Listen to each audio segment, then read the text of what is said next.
This was how the end of 30 years of rule looked when President Omar al-Bashir was deposed by his vice president and defense minister. Tanks trundled through the capital, cheered on by protesters, followed by an announcement on state TV Sudan's 40 million people had waited 6 hours to hear.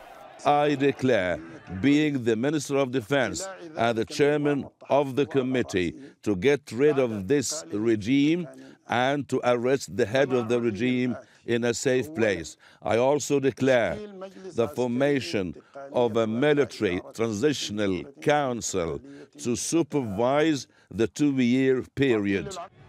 More than 100 aides and others close to al-Bashir have been arrested and political prisoners released. Salah is a protester who was arrested by Sudan's intelligence agents in January.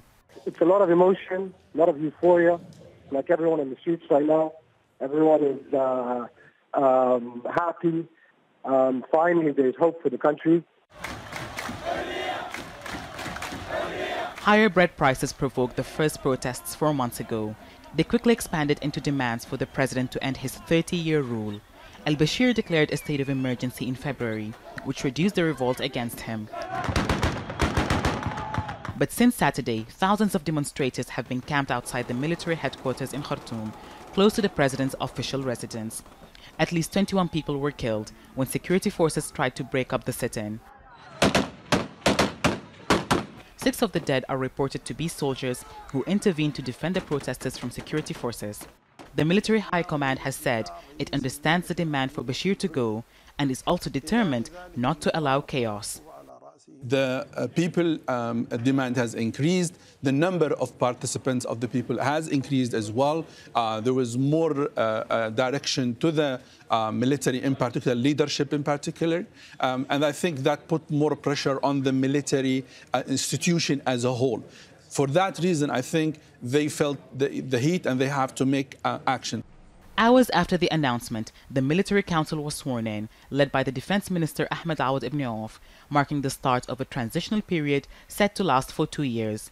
But the takeover isn't welcomed by some protesters on the streets, who say they won't accept a military transitional government, a sentiment echoed by some opposition leaders.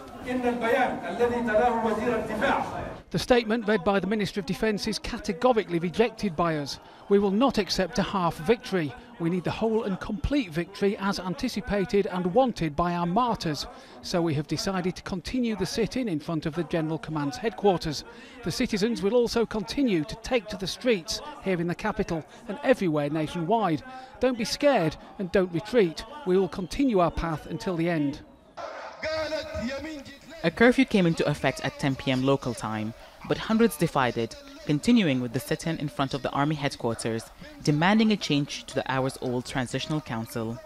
Many Sudanese fear that with al-Bashir gone, and many rejecting the new military government, there could well be that chaos army commanders want to avoid.